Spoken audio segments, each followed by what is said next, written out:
The road has been too long.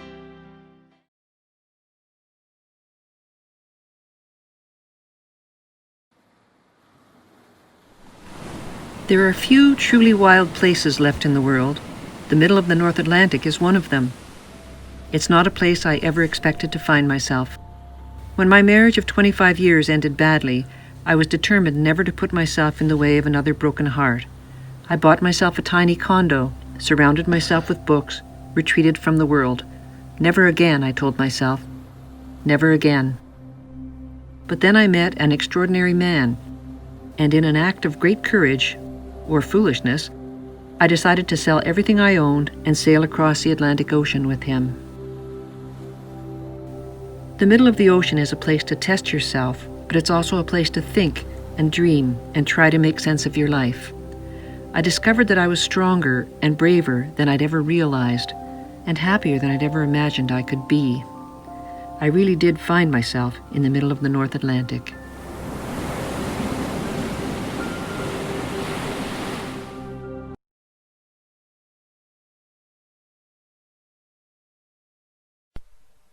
الله أكبر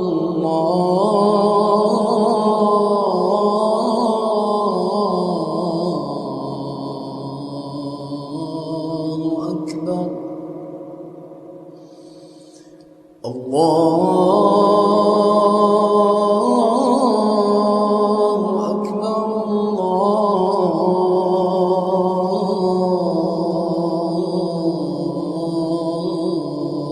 أكبر أشهد أن لا إله إلا الله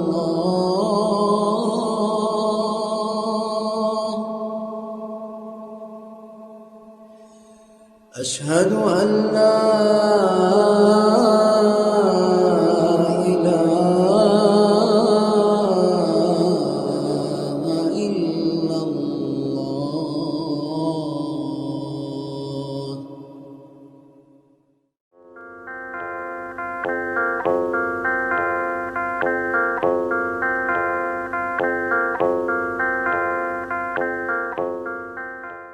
Hello, everyone. Just wanting to welcome you to our On the Road to the Writing Desk Travel in Writing live stream. Before I introduce our wonderful authors, I wanted to just do a little bit of housekeeping first. So I just wanted to say, if you're experiencing any issues with the live stream, try refreshing the page, or if that still doesn't work, then close out of the window and try coming back. That usually resolves any issues that you're experiencing with Facebook live stream. You can purchase copies of the books by all of the wonderful authors tonight. I have posted a comment with links to all of the different titles. So if you click on any of those, they'll take you directly to the page. And we are also doing a 24-hour sale where if you use the code TRAVEL20, you can get 20% off the print copies of any of those titles that are in those comments. And we will also be taking some questions from the audience at the end of our live stream. So if you have any questions that you would like answered, just pop those in the comments of the Facebook live stream, and we will go ahead and answer them. Okay, so without further ado, let's start introducing our wonderful authors. So first up, we have Genni Gunn. And so Genni Gunn is, sorry, my computer is, Genni Gunn is a writer, a musician, a translator. She has published 11 books, including the novel Solitaria, which was shortlisted for the Giller Prize, and the novel Tracing Iris, which was adapted into a film. She's now living in Vancouver, but before that, she was actually born in Greece, Italy, and came to Canada when she was 11. And she, before she started writing full-time, Genni toured around Canada for several years with a variety of different bands. She is an inveterate traveler, and her experiences are reflected in her wonderful collection of personal travel essays, Tracks. Genni also has a collection of short stories coming out this fall called Permanent Tourist, and you can look for that this October. Up next, we have Linda. Let's add Linda to the stream. There's Linda. And so Linda Kenyon is a writer of short fiction and creative nonfiction. She lives year-round with her husband Chris on one boat or another. They're either on their 43-foot steel sailboat that's currently in the Caribbean, or they are on the boat that they are currently building in the meadow of their farm south of Owen Sound. Her memoir, Sea Over Bow, tells the story of her first North Atlantic crossing and reveals both the perils and rewards of moving far outside your comfort zone. Linda also writes about her sailing adventures on her blog, lindakenyon.ca. And let's add in Denise.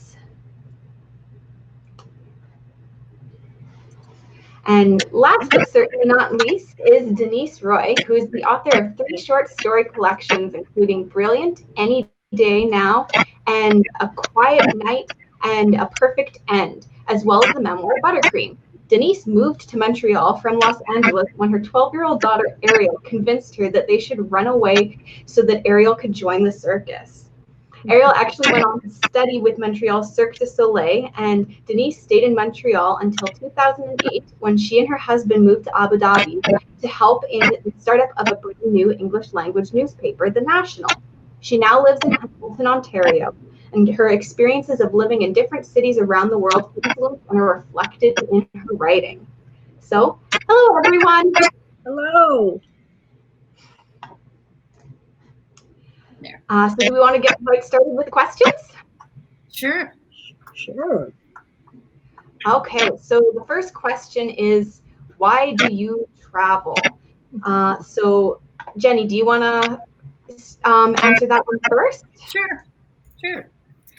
Why do I travel? Well, it's a complicated answer actually, because I think that I do think of travel, but I think more of travel as movement and as a kind of restlessness, maybe even rootlessness, being something probably to do with being an immigrant who was displaced from one home to another, one country to another.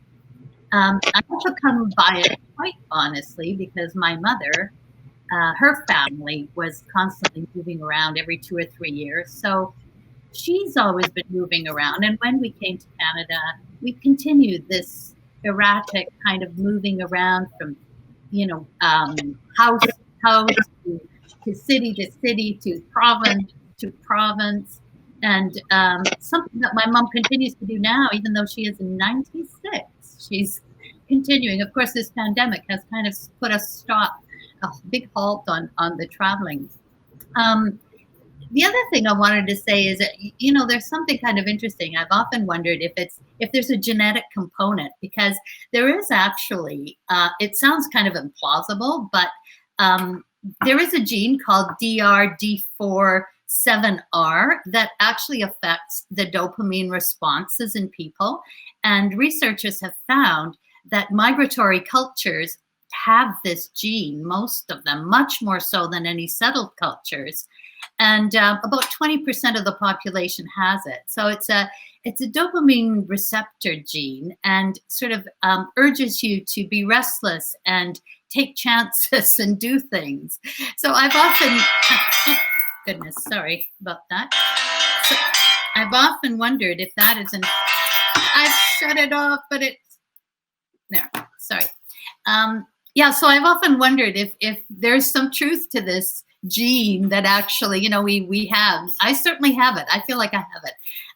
As Ashley also said, I spent many years, about 15 years, traveling on the road with bands and maybe being home for 6 weeks a year. So travel for me has always been a really comfortable place.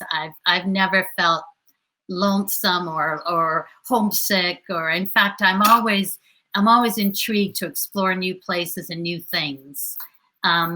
So yeah, I think of it as a kind of way of being rather than a particular other thing. I had no idea about the gene thing. That's really fascinating. It is, isn't it? Yeah. Yeah, it is. So, No. Linda, do you want to answer why you travel? Sure. Actually, my experience couldn't be more different, and I'm pretty sure that I don't have that gene at all. Before I can answer the why I travel, let me tell you just a little bit about how I travel, because I never think of it so much as traveling. It's more just wandering around in the world. When you live on a sailboat, you're always at the mercy of the winds and the currents, and you can't really plan exactly where you're going. So, for example, last winter we decided we wanted to explore Cuba. And we didn't know where we'd land because crossing the Gulf Stream, you're at the mercy of a really strong current, and the winds were kind of strange. We knew it would be somewhere between Veradera in the east and Havana in the west. It had to be one of those two places because they're the only places we could clear in, but we really didn't know. And then once we get there, once we get to a country, we don't have plans about what we're doing. We're just making it up as we go along. It'll be a nice day. The wind's in the right direction. We'll sail to the next place, stay there, explore a bit, move on when we're ready. So for me, similar to Genni, it's a way of life and a way of being in the world. Travel's not just an isolated thing I do. It's how I live. And the way to answer the reason that I travel has to do with probably a really strong urge not to be like my mother.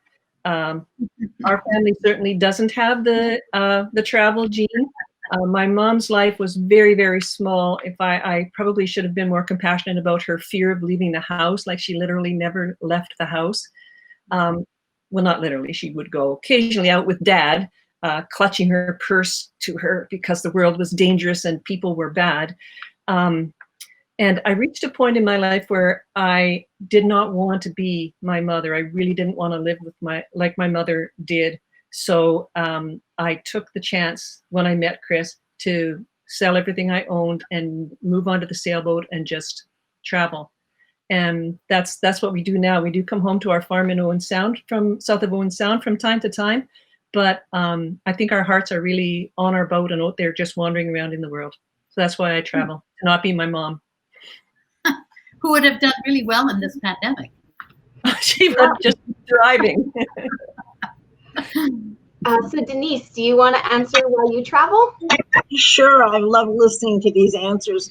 I don't think I often ask myself that question. It's just, oh my God, I have to go see this place. I've heard it's amazing. The bigger why is probably more complicated. But I think what I love about traveling is that it makes my life bigger and richer and more intense. And I'm a bit of an intensity junkie. So get on a plane and go somewhere I haven't been. There's nothing kind of more living by the seat of my pants. And for a long time, actually, I used to say that I only want to go to places where I'm going to have to brush my teeth with bottled water. I wanted, something kind of extreme, something rougher. I think I'm not sure how easy that is to do now. It's interesting because Linda and I both came scurrying back just as the shutdown happened, and we were in Nashville, and it was wonderful, and all of a sudden we had to leave. And I guess it sounded pretty harrowing, Linda, where you were sailing home. I was just driving back. But I think, what I love is the surprise. And I was remembering those surprising moments. We flew to Guatemala and with all kinds of a few summers ago, and there were a bunch of airport snafus along the way, and we arrived in the middle of the night. I had no idea where we were, and I opened the door of where we were staying the next morning, and there was a volcano. And that is why I travel. I'm continually surprised. And I guess, along with that, of course, in a deeper level, are the surprising things I find out about myself, And sometimes I'm more fearful than I thought I was. Sometimes I'm gutsier than I thought I was. But we're always pitted against ourselves when we're in a foreign place. And I thrive on that. And, I'm hoping we're all going to get to travel again. Hopefully, yeah. Yeah. So let's move on to the next question, which I think you guys a little bit touched on already, but how do your travels affect how you interpret the world and change how you see yourself? So Linda, do you want to tackle this one first? Sure. My travels have made me much more comfortable with the world and at home in the world than I ever imagined I could be. I did inherit some of my mother's fearfulness, so set out with trepidation. But we've never had a really frightening or harrowing experience in another culture. We've had some pretty harrowing experiences sailing. That's a different thing. But traveling to other cultures has I just sort of discovered that it's made me feel hopeful about the world. People are good. Honestly, the only place we were ever really scared was in Miami, and in some of the more exotic places, the people are just the same as us, looking for food and shelter and companionship, and very welcoming. So it's changed my view of the world that way, for sure. It's also changed how I see myself. It sounds sort of hokey, but I see myself now as a citizen of the world. I'm not really afraid to go anywhere. I'm comfortable every place we go. I've always been a little hesitant when we first get there, but you find your way in a new place. So traveling really has changed me in that way. Wonderful. Denise, do you have something that you want to say to this question? Well, yes, I think because I'm a dual citizen, I only moved to Montreal in my early 40s. So most of my life, half of my life was in the U.S. And I think, growing up as an American, granted in LA, a pretty liberal place, it certainly formed my vision of what was out there. And I have to say, especially living in a Muslim country was so beyond anything I could have imagined. It certainly it made the world larger. It made it actually much more accessible and in a way less foreign. And that was the benefit of actually living in a place for 3 years that was, as different as I could imagine. Although I have to say, when I came back from Abu Dhabi to Ontario was as foreign to me as after all those years in Montreal. Ontario was like a foreign country to me. Mm-hmm. So there's many degrees of different foreignness. Yeah. Yeah. Well, I guess that brings us to kind of our next question, which is like, can a foreigner or a tourist really ever understand the place that they're visiting, or are you just kind of permanently seeing things from the outside? Denise, do you want to answer this one? I think you'll have some interesting having lived. I mean, that was the great advantage of having, because we certainly had traveled, but a week in one place, and we did a lot of traveling from Abu Dhabi because it was so, it was $300 and 3 hours to fly to Delhi or to fly to Istanbul, and it was amazing. But they were short, they were little glimpses, and the interesting thing about living there was that each of those 3 years was very different than the year before. And partly it was what I was allowing myself to see or what I was being allowed to see. But did I understand it after 3 years? I would say, if in many ways it became more inscrutable to me, the way the society worked, the way women were sort of, it's a very stratified society. And I started objecting. I mean, had huge problems with the human rights abuses in that country.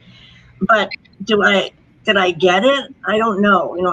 I had part of the writing of those stories. I didn't realize it was to sort of unravel it a bit for me. But I do know that that time there actually allowed me to see the complications and the contradictions, and to know what I would likely never know about that place. So, yeah. Yeah, that's really interesting. Genni, do you want to? Yeah. I mean, I think yes and no. I think as a foreigner, I don't think you can ever really enter into the culture, unless really maybe if you're living there for a very long time. Otherwise, you know, I think you always remain the other, and you're looking. So you're interpreting through our own perspective. Say, I interpret through my perspective what I'm seeing, and that. But also, I can add something else here. Is that I'm thinking, you know, being Italian, and I've been going to Italy every year almost for decades. So I have family there. So I spend a lot of time there. And I find that when I go there, even though I consider myself Canadian because this is where I've lived most of my life now, most of my adult life at least. But when I go to Italy, I feel like I put on a different hat to be there because if I go there and nobody knows I'm Italian, I can do I can be a certain way. But if I'm there and people know that I'm Italian, I have to follow different rules. There's unspoken subtleties in the culture that I'm expected to be adherent to. So I always find that really interesting. And as I've always known just from translation, that language, it's not just language, it's actually it's a way of seeing the world, a way that you interpret the world. And so you can tell that just through trying to translate because certain many words and many expressions don't exist from one language to another because there isn't the concept of that particular vision or expression. So I think culture is a very difficult thing to infiltrate. And as I say, unless really you were living there for a very long time, or you had been born in one, and so as Denise says, she's a dual citizen. So I'm sure you can go into the States and easily fit into that culture because you know how to be in that culture as well as here. So yeah, so it's a complex thing, but in foreign places, especially places where it's not Western culture, I think it's much more difficult to actually really see the inside of that. You get glimpses, but you're always outside looking in. Mm-hmm. Linda, do you want to jump in with this, or not much to add? But there's just one thing I'd like to say when you talk about the ability of an outsider to understand another culture. My question would be, do we even understand the culture we're in? We have this idea that we can travel to another culture, and if we observe a few things, we'll get these people. We'll be able to say, all Italians are like this, or the people in this country are like this. And it's not possible at home, and it's not possible away. And as you said, Genni, you bring all of your own perceptions and prejudices and values to, you see what you want to see. I remember reading one time that we are, all of us in North America, blind to telephone wires and hydro lines. We don't even see them because we've learned in our life to just filter them out of our vision. We don't even really see them. Unless you're a power worker, I suppose you might, or a bird watcher, you'll be looking at the up on the power line. But we take with us as we travel this vision that we've developed that sees some things and doesn't see others. And sadly, to a certain extent, we see what we want to see as well. So it's a tricky thing. This doesn't outsider see clearly. Yeah. I think too that I think that by seeing a lot, especially when we're talking about other countries that are not Western culture countries, and maybe poverty-stricken countries, and those, I find that those really are an amazing experiences in that it brings to my mind how privileged I am to be living in where I am in this time of life and in this country even, that sometimes we don't realize really how fortunate we are, how we take so many things for granted. And that so that I think that's a really interesting thing. And yet we can never really say we understand how these people live in whatever it is that they're living in. All we're doing is looking in from the outside. Mm-hmm.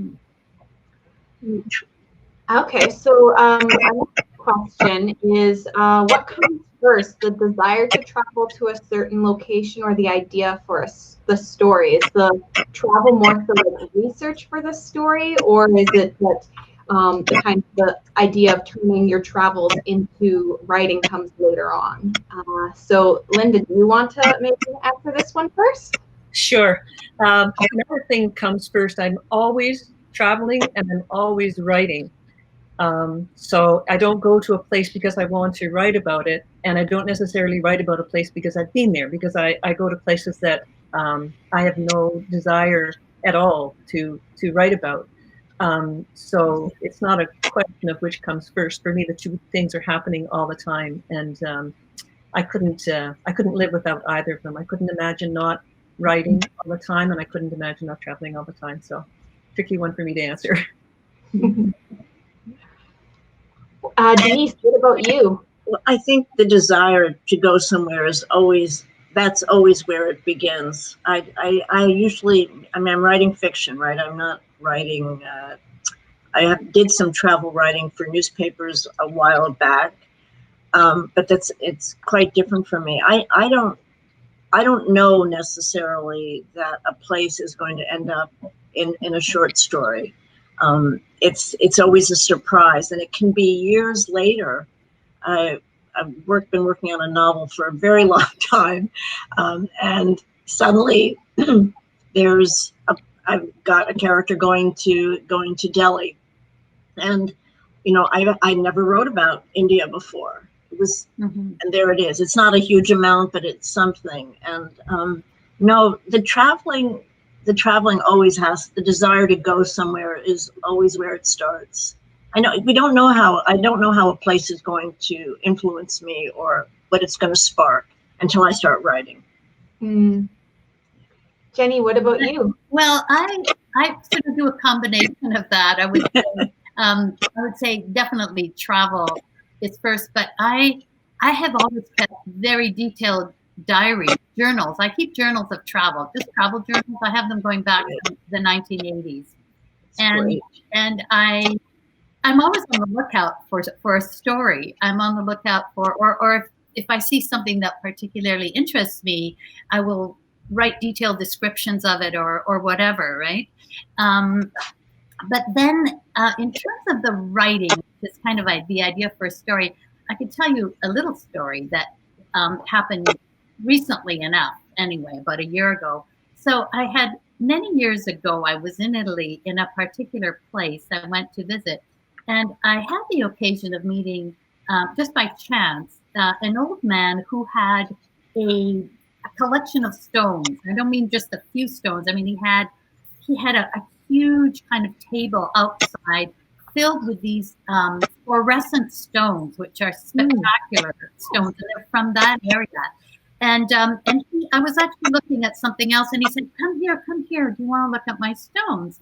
And so I went over and looked at the stones, and then he said, he saw that I was interested. So he said, oh, do you want to see more? So I went inside the house, and he had stones on every surface of the house. I mean, every surface. And like every single chair had stones on it. Tables had stones on it. Benches. I wondered if he had stones in his bed, right? It was that ridiculous. But anyway, he was so enthusiastic, and he said, I have something very special to show you. Do you want to come down to the basement? So I said, yes, of course. So down we went, thinking now, what an idiot that I went down with this man into the basement, but I did. And there he said, okay, stand right here. He had me standing in front of a particular area, and he turned out the light. So everything went black, and then he turned on a black light, and the whole place just suddenly became these fluorescent stones. It was the most spectacular thing I've ever seen. So anyway, so I went away, and it's always been in my mind. I just haven't been able to forget it. So a year ago, I suddenly said, I need to go back to that place, and I need to go back and look at those stones. I know there's a story there. There's something there. I need to go because I'm thinking about it. So I arranged a visit there, and I went, and much to my complete sorrow, I guess, the place, he was dead. He had died a couple of years before. And so the place was closed. So across the street lived his daughter-in-law, and I said to her, what happened to the man? And she said, well, he died. And I said, well, what about the stones?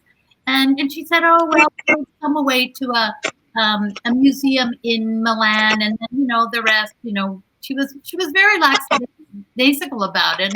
And I said to her, but, I knew that he had told me this was his life's work. He had spent his whole life collecting these stones.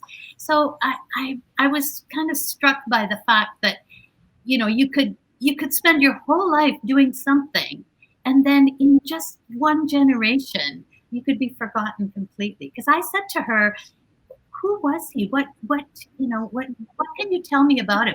And she looked at me really suspiciously, like, what do you want to know that for? And she said, he collected stones. And I thought, oh, it just seemed really heartbreaking somehow. And so then, thematically, that's where the story that I did write is called Erasures. And it's really about the whole idea that even we, in 2 generations, we're gone. Like, who remembers your great-grandmother's name? Nobody knows. You don't know who she was, what she did. Like, it's that quick, right? We go through life really, really quickly.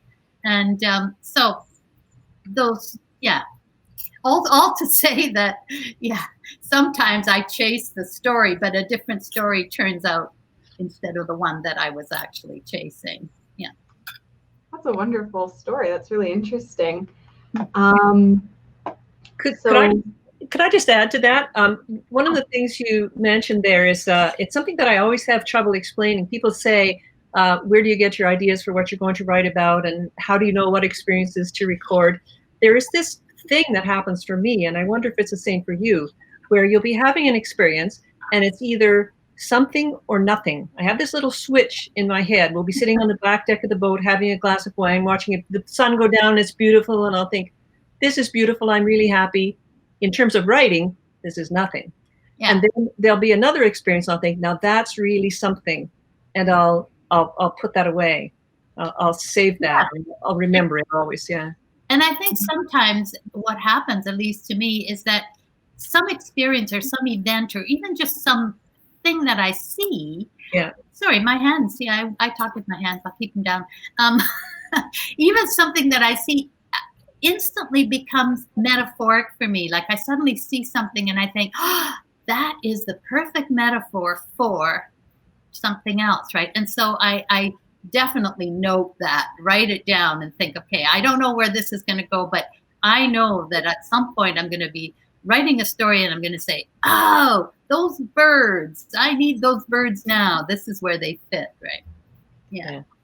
I spent a long time with a bra box on my writing table. It was a picture of a Vogue bra, and it was all lacy and pushed up, and I had no idea why I had that sitting on my desk. It really for quite some time. And then suddenly, but I knew it was something. I knew it was something.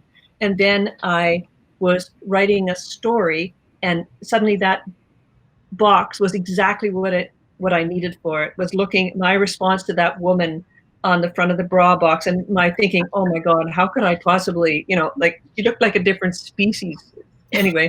But this new bra box was something, so I kept it. So often my writing table will have some bird feathers and a bra box and who knows what, and then the things I've written in my journal. Some things. Oh, how about you, Denise? About how things come to me or where do I store them? Yeah, it's very similar to both of you. I don't write things down maybe often enough, but there are certain things that have stuck with me that often it's the last line, or it's often the first or the last line of a short story. Yeah, and maybe I'll find my way back to it. I'm a real believer in just sort of throwing stuff out. I really believe in raw beginnings. If I've got stuff really scripted out and I know I'm headed somewhere, I might as well just throw it away right now. Yeah. There's no lift off, right? There's no point. And I remember Ann Beattie, who's the well-known American short story writer, said in a workshop that I did with her, said, if I don't astonish myself by the 5th page of a story, I throw it away. I toss it in the wastebasket. And I really like that. She herself wants to be surprised. And, it goes back to the surprise of travel, right? It's just a continual, what is going to happen? What am I going to see? How am I going to feel about what I see? Yeah. Well, that kind of touches on another question that we had, which was how do you decide what to use and what to discard? So, kind of thinking about like what types of memories or details of perhaps a travel, and whether or not you're going to include some of that information or whether or not it's unnecessary detail. I don't know if any of you want to expand on that at all, or if you feel that we've already kind of covered that. Just one thing that I would say about that, it has to do, it's a painful thing to do, but for me, I guess because I wrote a book-length memoir, so it's really a single narrative that goes over a whole book, I had to think really hard about the arc of the story. And there were lots of things that I wanted to put in, but that I realized didn't tell the story. So it was quite difficult to decide what to. I always had to think, does this further the narrative? Is this telling the story, or is this just something that happened to me that was cool and so I wanted to write about it? So that's Yes, unfortunately, some of those just stay in the journal. Oh yeah, fortunately. Or maybe fortunately, yeah.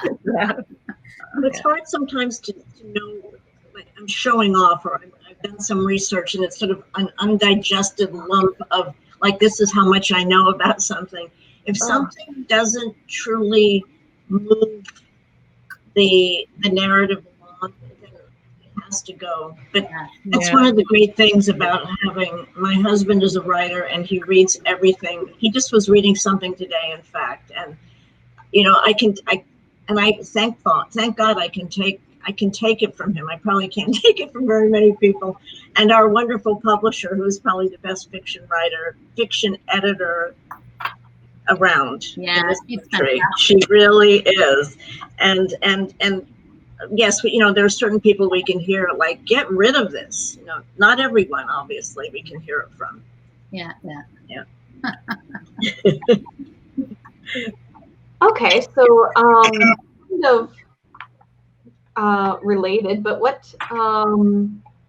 How does writing about your different travels kind of transform how you think about or remember those experiences? And that, for those of you that use different forms for your writing, does it influence that at all? Denise, with your memoir versus writing about your fiction, and that does the thinking about remembering your travels transform how you has it been transformed after reading about them? Well, it's funny. Oh, should I go? Yeah, go ahead. I haven't looked at my book for a while, and having to do this made me go back to it. Once a book is out, I kind of don't necessarily want to see it. Well, I don't want to read it again for a long time.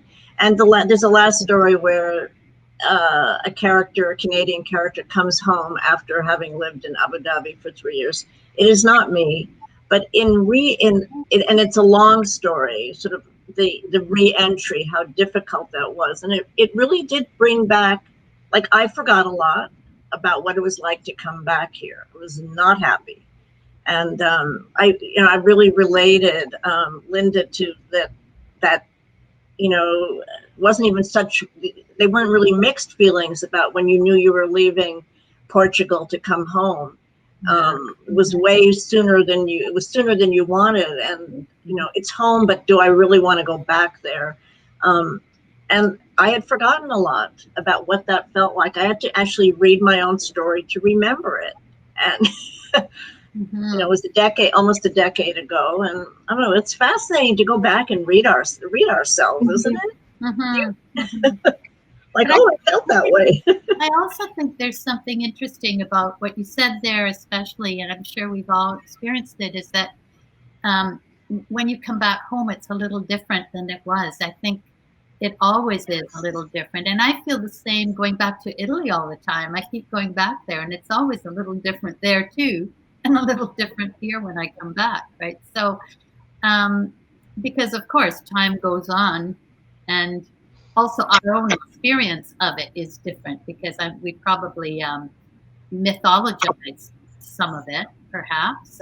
Certainly I do in some ways, and then when I'm there, I discover it's it's not what it's mythologized. It's Genni, one of the toughest moments for me in your book, Learn the Last Pieces, is when you go back to see your aunt and you are not staying in her home anymore. That really got to me, that you're in a hotel, you're in you're boarding somewhere. So that's when we're reminded that you really can't go home again. That's right. And since then, of course, she has died now. She died a couple of years ago, and that home isn't even there anymore. You know, so I feel kind of lost. I haven't gone back since I've gone back to Italy, but not to that place where my aunt was, because I feel like there's nothing there. There's nothing physical to hang on to there. I don't know, where do I go there? Where do I go back to? Right? There's no. So it's interesting, and we had. In our family, we didn't really have a family home when my mom and dad, because it's a very long story and I'm not going to go into it, but it means that every time I go to Italy, I don't have like a house, a physical place that this is where I grew up. There's different places where I grew up with different people and all that kind of thing, with relatives, and so but there's no kind of real place. Really, when we came to Canada, that's the first time we lived in a house together. My mother, my father, my sister, and I, before my brother was born. So, so that was the first real home. And so, as a result of that, there is kind of this. You know, I feel sometimes like I've always gone back to Italy. I'm looking for this kind of ethereal home that doesn't really exist in any physical form, and yet it has all the kind of emotional forms, right? And in fact, you know, I've been thinking more and more so how, you know, how who we are is also, especially in our childhood, I think it's formed by the people who know us, the stories that people tell us about ourselves when we were little. You know, after they die, you kind of think nobody remembers who I am really, other than right this moment, which is so true. Yeah. And you both, Linda and Genni, you've both written quite a lot about home. What is it, you know, and that the longing for being away is as powerful as the longing to come back to something, to belonging somewhere. A kind of nostalgic home that probably doesn't exist. Yes, exactly. You said as much, Linda. For Chris and I, it's really a confusing thing. The most commonly understood word when we're talking to each other is home. We'll say, well, when we go home, and we think, okay, does that mean home, the sailboat, or does that mean home when we're in the meadow? And, you know, where even is home? And it's something that I thought a lot about when I was traveling, when we were sailing on our first journey after we crossed the Atlantic. And then I had this beautiful experience. We were anchored off the Costa del Sol in the Med. We were on our way back home because we'd completely run out of money and needed to come back home and work again. And we were having a slow start away from the anchorage in the morning. And I was in the galley. I was having a look at what provisions we had left and what we needed to use before we went home. So I have these little plastic jars that fit right behind the stove, and I keep rice and chickpeas, and it just makes me really happy to be in my galley looking at what's there and sorting stuff out. And Chris was sitting at the nav station behind me. Now that's where you're supposed to spread out charts and figure out where you're going and, you know, do all your navigation from there. But he actually had some piece of electronics that he was working on, and he has this tester and he sticks it into it, and every now and again it goes beep and he mutters something. And our little dog that Chris had given me for my 50th birthday when we were in Cartagena was there as well, and she was on the floor chewing on, or I think she was wrestling with this little stuffed toy that she had. And I just had this moment when I thought, what if home isn't a place? Like, what if home is a feeling, this moment right here, right now, on this boat off the Costa del Sol with this man I love, this little dog, and I'm in my little galley, and this feels home. And I do feel like it's a thing that we take with us when we're back in the meadow. Then we'll have times like that when suddenly it's like, I'm just washed with joy, and I just feel completely at home. Yeah, I think it's a flexible thing, this notion of home. Yeah. Yeah, I think so too. Yeah, I think it's inside us, really, right? Yeah. Yeah. Yeah.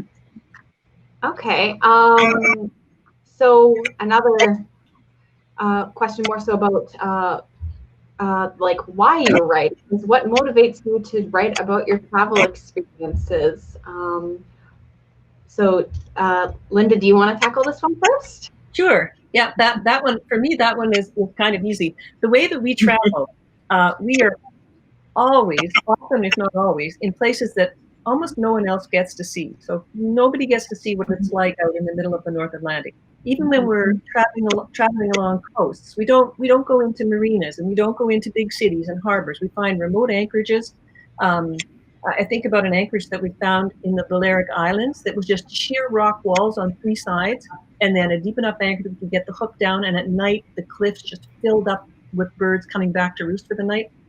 I write because part of it is to make sense of my own life, honestly, but also a part of it is because I have the privilege of experiencing some places in the world that no one else gets to see, and I just want to take other people there too. I just want to describe what it's like. Lovely. Denise, what about you? Why do you write about travel experiences? I think it's largely a way for me to digest a place. You know, because my second book, the stories are also all over. They're in Moscow, they're in the Republic of Georgia, trying to remember all the other places. Quebec, yes, well, Quebec, but also Western Massachusetts, which is also a foreign land to me.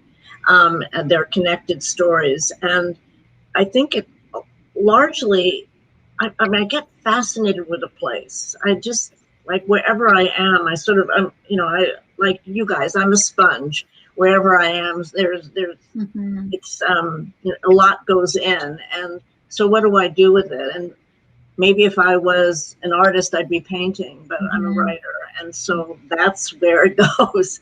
It goes into words on a screen. And largely it's to, you know, I think, I can't remember what well-known another American short story writer said she writes period to understand how she feels about. And yeah, so Good way to it's put it. to understand a place and what it means to me. So yeah, they answer. Genni, what about you? I'm just trying to think of what was the question again? Why I write You to travel, to write about travel experiences. why I write about, I don't think of it as I'm going to write about travel. It's just I'm writing stories because, say, stories or a novel that's set somewhere because something interesting is happening there, and so I don't fit things into the story, to make it exotic or anything. I don't. So I look through my journals for sure, but usually what happens is when I'm somewhere, something interesting happens, and I think, oh, this is something really interesting, and then I'll note that down, and then when I get home, I'll do a lot of research around it and figure out what it is that's interesting me about it, and so then I'll set the story there. But I think because I've moving around so much, travel, so to speak, or different locales get into the stories, not because I'm putting them there, but just because that's where I've been, I guess. And so, and I've observed whatever it is that I've observed, right? That makes sense. And sometimes I use different, this is probably part of another question that you had, but I was going to use an example of a story called Stones. It started off as a commission from a magazine, an anthology. They asked me for this story, and I was just leaving for Asia at that moment. And so I thought, okay, I'm going to be on the lookout for something. And while we were away, we were in Cambodia and witnessed this stoning, an actual stoning. These young boys were stoning a man who was clearly mentally challenged. And some of it was even symbolic and some of it was real. They were real stones, but there were also people who threw stones, even though they didn't want to actually hit the man. But anyway, so I ended up coming home. It was kind of an extraordinary experience anyway. And I ended up coming home and thinking about it and then researching it. And of course, Cambodia, went through this horrible genocide during the 70s. So I found this weird and interesting, a little film. It was a film in which the two of the perpetrators of these terrible tortures that had happened actually were, well, we find out they were 13 and 14 at the time, which in itself seems incredible. But also they were kind of stupefied. They were asked, why did you do it? And they didn't seem to have an answer. They didn't seem to understand why they had done something so horrible, so cruel. And so it made me think about how the stoning was something to do with fear, something to do. So I started linking those two things together in a story, which ended up, I knew that if the story began with the stoning, it had to end with someone who was critical of the stoning being able to pick up the stone, right? So, so it kind of worked. I worked at it in that way. And then later on, I also wrote that it was still such a strong image that I wrote it just as a nonfiction piece for the Tracts book, which doesn't include the actual sort of narrative of the people in it and the part about the Cambodian genocide or anything like that. So there are, I think these things come to us, at least certainly to me, they come to me because there's something interesting there. It's thematically linked. It says something about not just that particular place, but about all of us in the world. And that just becomes sort of a catalyst for being able to speak about a larger universal issue. Does that answer the question? I think so, kind of. I think I took it away somewhere. Okay, so another question. When does the writing process start for you? Do you start to write while you are traveling? And do you take journals or notes? Genni, you had mentioned that you journal. Or do you wait until you return before you start writing? So Genni, you mentioned that I tend to, I keep journals while I travel all the time. I actually walk around with a journal and I'm writing in it all the time. Sometimes scribbling even, whatever. But then when I get home, so I don't start writing at that point, but I take detailed notes if I see something that really, really grabs me. And then I also take a lot of pictures and I record a lot of sounds because I want, some of these exotic places have birds that are just unbelievable, the sounds of them, right? And and then when I get home, I usually, sometimes I type up the journals just to remind myself what I saw because I scribbled them. But quite often I will, if there's something in there that had struck me when I was seeing it, now I will do the research for it. So I start my writing at home. The only, I would say, difference to that is if I'm going somewhere if I go somewhere to research something and I'm going to stay a while, like say I went to Trieste a couple of years ago for a month or more, and I was researching a novel, and so I was writing while I was there as well as researching during the day and then writing in the evenings. So, but generally, I would say I don't do the actual writing when I'm traveling. Okay. Linda, what about you? I know that you have to keep like ship logs and that when you're sailing. Do you journal as well, or like how does your writing process look? Yeah. Well, for one thing, you can't write on a sailboat. It's just too rocky. And if it's not rocky, it's too light outside. You can't write. So there are a number of sources for me. Like I journal, I keep a journal all the time. It's embarrassing how many volumes of journals I have. I write in my journal every day, whether I'm traveling or not traveling. So that's always a pretty rich source of material. Also, we do have to keep a ship's log, and it's supposed to be this very factual thing that says at this hour we were at this location and the winds were like this, the sails were set like this, and this is our distance made good. Well, I would dutifully do all of those things, but then in the comment section, I would say things like, oh, I don't know, let's see, lunch was really good today. I made this and it was fantastic. And oh, I wasn't paying attention and I let the boat jibe and I ripped a preventer out of the deck and I feel kind of bad about that. Or I don't know, I'm feeling pretty bored. We haven't seen anything in 5 days except for a big ball of rope that went by. So I'll write those kind of things in the ship's journal as well. Another rich source for me is I write letters home. I don't always know when I'm going to have access to internet or be able to send them, but I will write when it's smooth enough that I can stand to sit in front of my computer. I'll write letters to the people who are really close to me just to tell them what's going on and what it's like. And I always keep copies of those. So I have my journal, letters, and ship's log. And when I get back, I have these as sources of material for whatever I decide to write. Yeah. That's really neat. Denise, what about you? What's your writing process like? Yeah, I was really wondering about that, Linda, because there's so much detail. I just wondered how you were keeping track of it.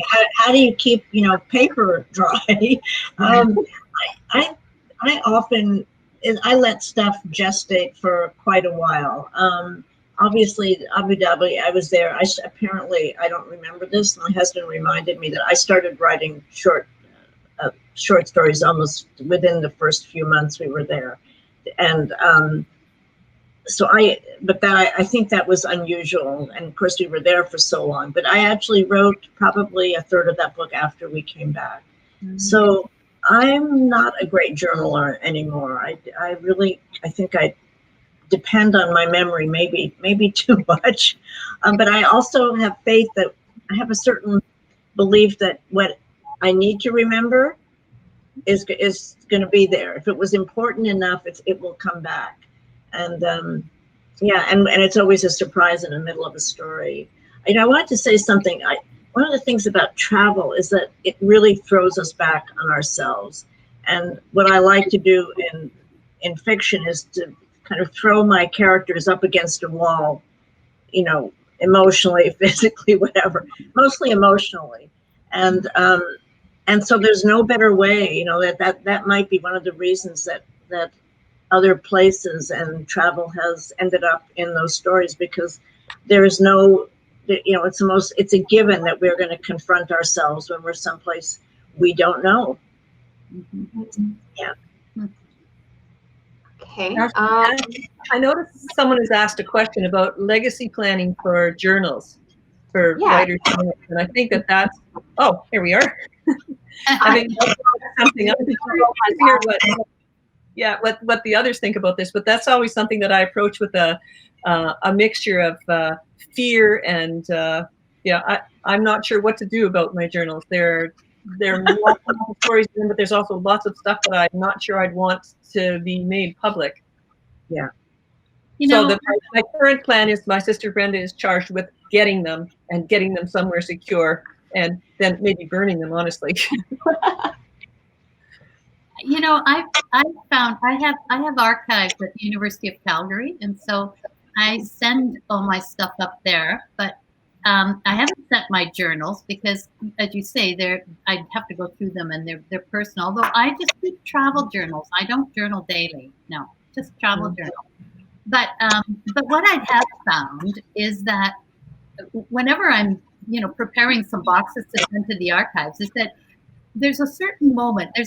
There's a moment when enough time has gone by that I actually don't care if anybody, needs this. It's because something that I was thinking 20 years ago. I mean, so what? So that's where mine are going. That's my answer. Mine will go there eventually, but not yet. I'm not letting them go yet. I honestly haven't thought about this at all. So I don't know. And I have kids and grandkids that I maybe would not be very happy. My daughters, I'm not sure that I would want them reading some of what I've written long, long ago. Is it about them? Beg your pardon? Is it about them? Oh, some of it, sure. Maybe they would enjoy that. That was the point. But in terms of story notes, I mean, I have so many story starts that, my husband, who's younger than me, we expect him to live longer. He's always promised that he was going to do something with those files. I don't know. I need to go back and look at them because, it's fascinating to go back to things that many of them never made it past the first page. So maybe they will now. Maybe, or I've started just deleting things I don't want anyone ever to see because they're just not worth paying. It's hard. True. It's hard though, isn't it? It is. It is. It is. Okay, so I think we have time for one or two more questions.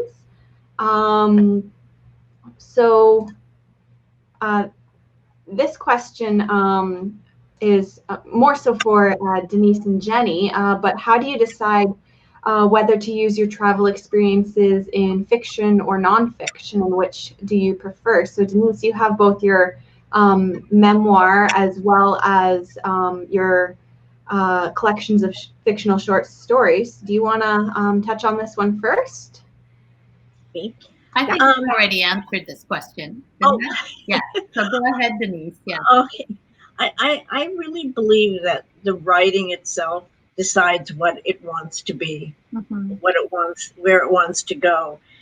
Just as, the voice that I'm telling a story in, even the tense that I'm telling it in.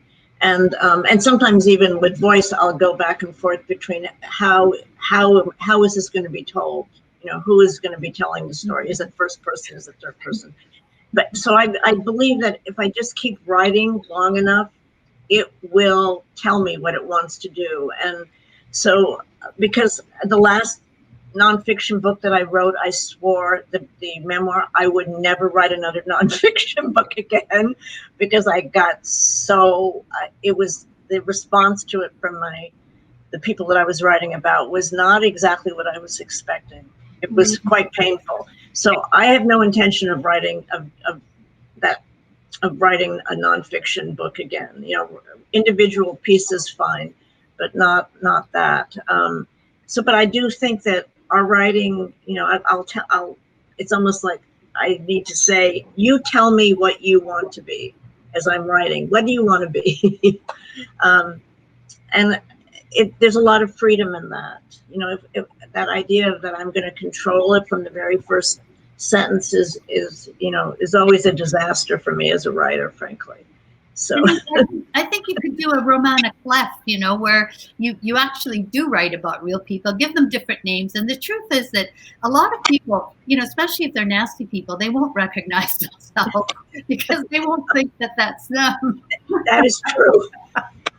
I've often thought that. Okay, so our last question, I think, is do you have any advice for someone who wants to start doing travel writing, either fiction, personal memoir, commercial travel writing? What advice do you have for them? Linda, what about you? What advice do you have?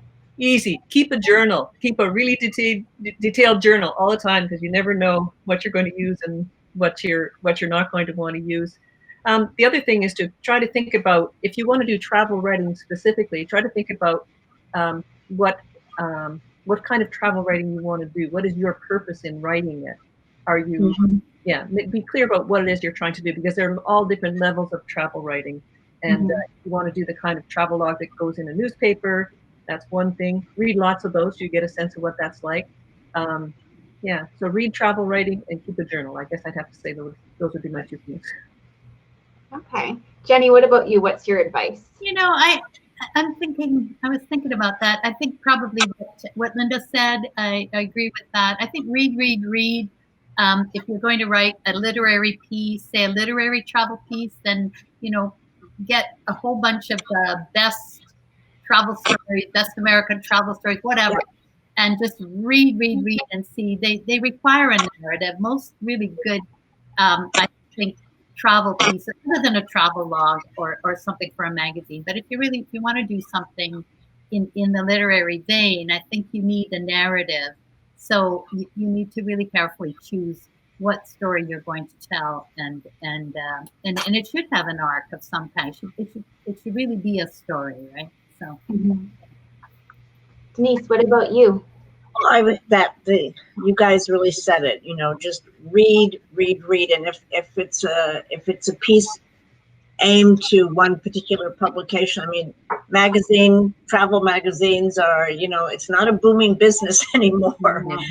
That market is not huge.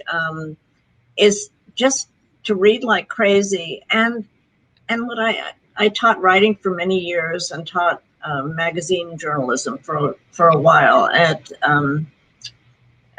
third-year journalism students. And one of the things that seems so important to me is that we have to write because we want to write, not for fame and glory, because that might happen, it might not happen, but to write because you have to and because you need to.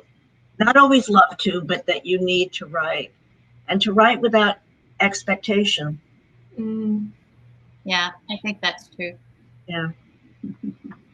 And have fun. Have fun with it. Yeah. Thank you so much, Ashley, for doing all this. Thank you, Ashley. Lots of fun. And Sharon. We've got some questions from the audience that we'll jump into. So Kelly wants to know, how do we think that travel will be affected by COVID in the future? What is travel going to look like in a post-pandemic world? Genni, do you want to? I'll jump in. I mean, I don't have a crystal ball, but I would say that I think if there is no COVID, if COVID is gone, we'll just go back to doing what we did without worrying about it. If COVID remains, I think probably people are going to travel more in cars in their own countries for a while. But, there'll still be people who will travel, but the airlines will have to figure out how to do that so that people feel safe enough to do it. So I think it's a difficult one. Yeah. Very difficult. Does anyone else have anything that they are predicting will happen, or? Well, I've been trying to get my head wrapped around the fact that small trips, not that I want to go to the U.S. right now, but we spent 3 days in Rochester, New York, in the middle of November. Like, only crazy people go there, and in the middle of November, and we had the time of our lives. And it was a lesson for me that I don't have to get on a plane. Doesn't have to be a foreign language. It doesn't have to be a country where I'm brushing my teeth in bottled water. It can be something much more familiar and still be different and still be exciting. I really learned a lot from those little 3 days. Of course, we're not going to New York anytime soon, but there's so many parts of this country that I've never gone to. Still, it's a huge country, right? So I think I'm not giving up on it. We can't give up on it. People are traveling nowadays just through the internet, right? I mean, it's almost impossible to find a place that someone hasn't posted 50,000 pictures of already. It's true. True. But it's not the same as smelling the air and hearing the birds and touching the ground. And travel, you can never do that just by watching a movie. But maybe that's what'll happen while COVID is there. What do you think, Linda? Well, I'm afraid I'm a little more grim. I should probably try to be positive and upbeat, but I have to say, I don't think that air travel is ever going to completely recover for a couple reasons. I think that it was getting into distress already as people become more and more aware of the carbon footprint involved in traveling just for fun. As I was going to the. Oh, no, I can't say that. Okay, never mind. So the carbon footprint associated with air travel, and then a worry, even if COVID is gone, is it really good to be in a tin can up in the sky with hundreds of other people? So I think there may be some changes there. It may be more land-based. People might not go as far, might not go as often. Highly recommend sailing, safest way to go. 2 of you in a boat. Yes. Provision for 2 weeks. Other people. but I think there will be changes. Yeah. Mm-hmm. Okay, another question that we have from Deborah. Deborah's asking how much time passes between traveling to a certain destination and then writing about it, and then goes on to ask what are some of the most useful triggers that you use to help remember when you're writing. So you guys have all said journaling and all sorts of different things like that. But how much time passes between experiencing it and then writing about it? Denise, you had said that a long time passes often for you. Photos help a lot. Having photos and especially if you've been traveling with other people, sort of jogs my memory when we start reminiscing about a trip. But I'm not, when I have written, very, kind of traditional travel pieces for a newspaper, it can't be that long. I won't remember. I need to be, have taken notes and write it pretty soon, or it does evaporate. The details do. Maybe not the sense of the place, but the concrete details will go. I think that's a really good point. It depends on the kind of travel writing that you're doing. If you're doing that writing for newspapers and magazines, it has to happen almost right away. But I think for other writing, if you're doing fiction or memoirs, or even say a collection of essays, personal essays about writing, not something you wrote for a newspaper audience, but something that you've written to explore the experience yourself, it takes quite a bit of time to make sense of those things and for them to mature. Now, I'm probably just saying that because I'm the world's slowest writer, and it took me, let's see, probably 10 years after crossing the North Atlantic to finish my book about crossing the North Atlantic. 5 years to start it, to get enough distance from it and make enough sense of it to think about how I'd write about the experience, and then another 5 years to actually write the book. So maybe that's not very encouraging, and maybe I'm not the best example. Jenny, what about you? I think probably if it's something that I'm really struck with, something that's happened, I want to come home and write about it. But more often than not, I do have it in my journal, so I don't necessarily write about it immediately, but I file it away, and it seems somehow that when I'm in the middle of writing a story, I'll suddenly go, oh, that thing I saw, and then I go to the journals and I go, well, when did I see that? And I chase it down and then use it in that way. So, but then, the other side of that is that sometimes I'm just going to, like the story I talked about earlier in Italy, I actually just went there, I researched that, I came home and I wrote that story. So there was no time in between. So Deb is asking, are there any close calls that you've had while traveling that you felt compelled to write about? Linda, what about you? Some close calls with your sailing adventures? Yeah, that's an easy one for me to answer. There was lots of beautiful sailing, but we did get completely hammered by not one, but two huge gales in the North Atlantic. And they were terrifying. And it was a given with this book right from the start that was going to be at the center of the book. That when I talk about the North Atlantic being a place most people can only imagine, and I can talk about the starry nights and the gently rolling seas. And I also wanted them to imagine waves coming, waves so high that you can't see the horizon, crashing down on the boat in a storm that you have no idea how long it's going to last. So that was an easy one for me. That was my closest call, and it's at the heart of the book. How about you, Denise? The first thing that comes to mind is that, and it ended up in one of the Abu Dhabi stories. I was attempting to help a nanny who had been fired unfairly, to help her get another job. And I almost ended up in a lawsuit, and the paper that I was writing for was threatened to be sued. It ended up being a really, it was a very sobering event. And I was told by other expats there that I had been very naive in attempting to help her, which I never bought because, I felt that my motives were pure, but it was it ended up in a different form in a story. I guess that's the one that I can remember the most. I'm sure there are other things, but that one almost got kicked out of the country. What I remember actually is, and yet it doesn't have, it's not a negative story, but it was certainly, we were in Myanmar at the time, and this is before they opened up. Even now, I'm not sure it's all that opened up anyway. Yeah. But so we weren't allowed to do, we had to be very, very careful. You weren't allowed to take photographs of bridges or photographs of military. And some of the times we were there, there'd be a lot of military around and stuff. So there was a kind of threatening feel of it. But what I'm actually remembering, rather than that, is a trip we took.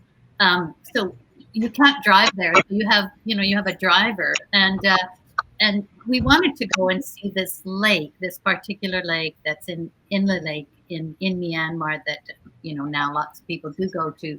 But when we were there were no tourists. I think we saw one German tourist and 2 Italian tourists each. We were there 3 different times. So and my sister was living there as well. So.